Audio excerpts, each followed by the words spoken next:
Hello friends, स्वागत है आपका अपने यूट्यूब चैनल विस्तृति एजुकेशन पर।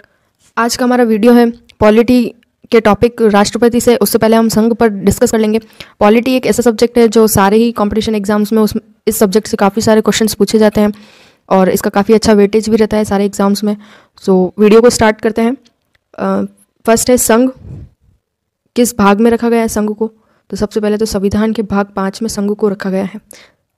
भाग 5, तो यहाँ हम भाग 5 के अंदर ही ये सारे आर्टिकल्स पढ़ेंगे। जो भी अनुच्छेद है वो कहाँ से लेकर 52 से लेकर 151 तक, तो 52 से लेकर 151 तक के जो अनुच्छेद है वे सभी भाग 5 में ही आते हैं। तो यहाँ स्टार्ट करते हैं। फर्स्ट होती है कार्यपालिका। अब कार्यपालिका होती क्या है? सबसे पहले तो कार्यपालिका वो होती है जो कानून को लागू करती है। तो कानून को लागू करने से पहले कानून को बनाया जाता है। तो कानून को बनाता कौन है? विधायिका। विधायिका जो होती है वो कानून को बनाती है और कार्यपालिका जो होती है वो कानून को लागू करती है।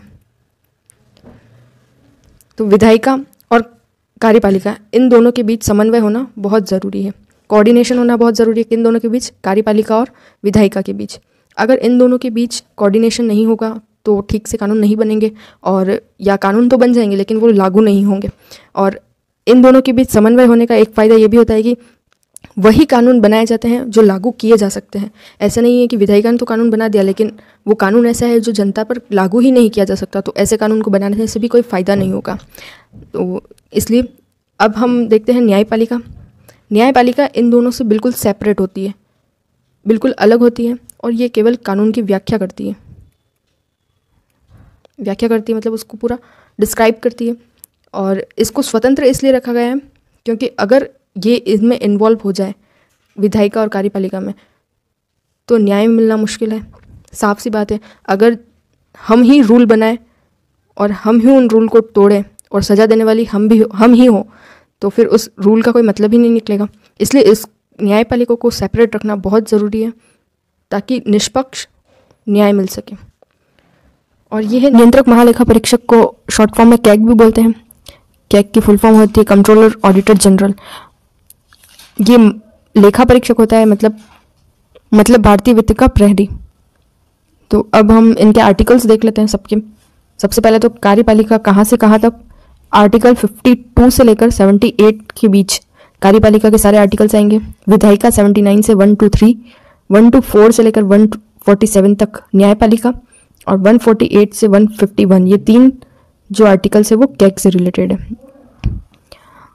कार्यपालिका में कौन कौन शामिल है? तो सबसे पहले तो प्रेसिडेंट, राष्ट्रपति, वाइस प्रेसिडेंट, उपराष्ट्रपति, पीएम, और जितने भी मिनिस्टर्स हैं वो सभी कार्यपालिका के अंदर आएंगे। विधायिका के अंदर क्या आएगी? तो विधायिका के अंदर आएगी संसद।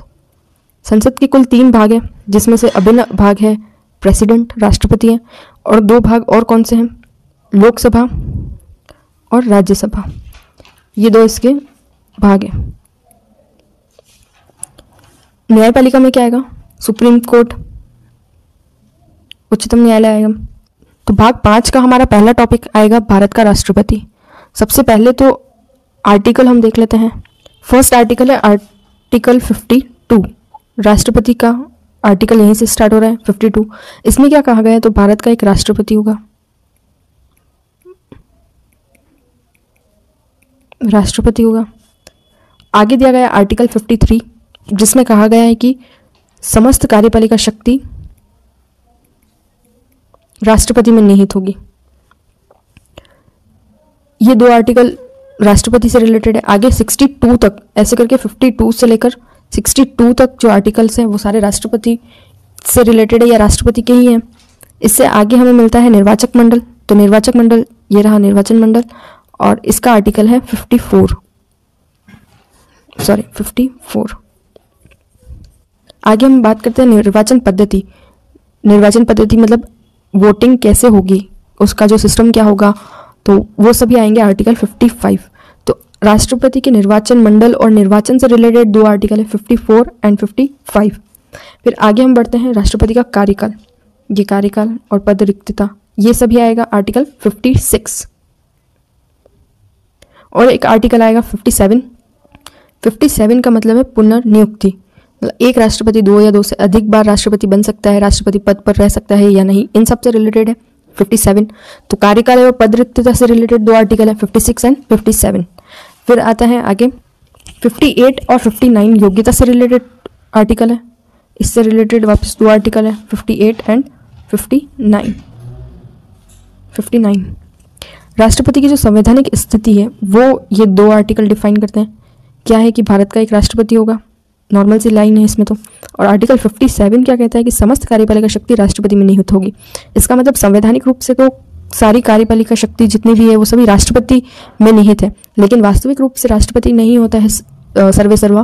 वास्तविक रूप से जितने भी कार्य किए जाते हैं वो प्रधानमंत्री करता है, लेकिन नाम राष्ट्रपति का ही लिया जाता है।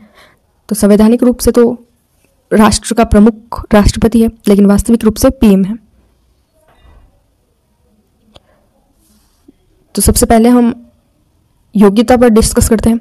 संविधान के अनुच्छेद 58 के अनुसार कोई व्यक्ति राष्ट्रपति पद के लिए योग्य माना जाता है। आर्टिकल 58 में सामान्य योग्यता दी गई है, राष्ट्रपति की सामान्य योग्यता है। भारत का नागरिक हो, फर्स्ट योग्यता।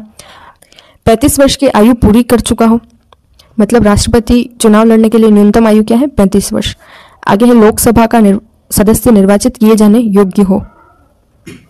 भारत सरकार के या किसी राज्य सरकार के अधीन इन दोनों सरकारों में से किसी के नियंत्रण में स्थानीय या अन्य प्राधिकारी के अधीन लाभ के पद पर न हो।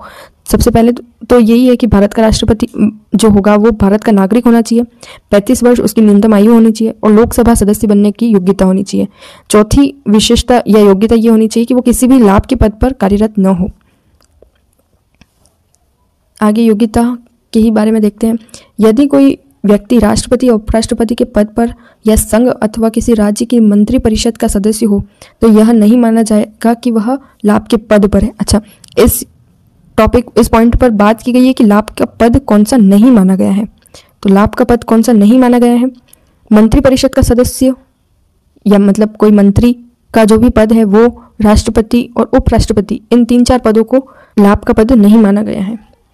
फिर है राष्ट्रपति के चुनाव में नामांकन के लिए कम से कम 50 प्रस्तावक और 50 अनुमोदक। अनुमोदक मतलब जो राष्ट्रपति नाम का प्रस्ताव कर देंगे उनके साथ समर्थक होने चाहिए। तो समर्थक कितने होने चाहिए, 50, और प्रस्तावक भी 50।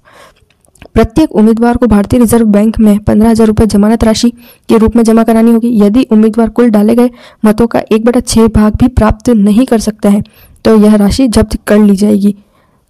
और ऐसा किसके साथ हुआ, तो नीलम संजीवा रेड्डी जो है उनकी जमानत राशि जब्त हुई है। तो भारत के एकमात्र राष्ट्रपति जिनकी जमानत राशि जब्त हुई वो कौन है, नीलम संजीव रेड्डी। तो आज की वीडियो में बस इतना ही। कल हम इसी टॉपिक को आगे और कंटिन्यू करेंगे। नेक्स्ट वीडियो को ज़रूर देखिएगा और इस वीडियो को लाइक, शेयर एंड सब्सक्राइब कीजिए। Thank you so much.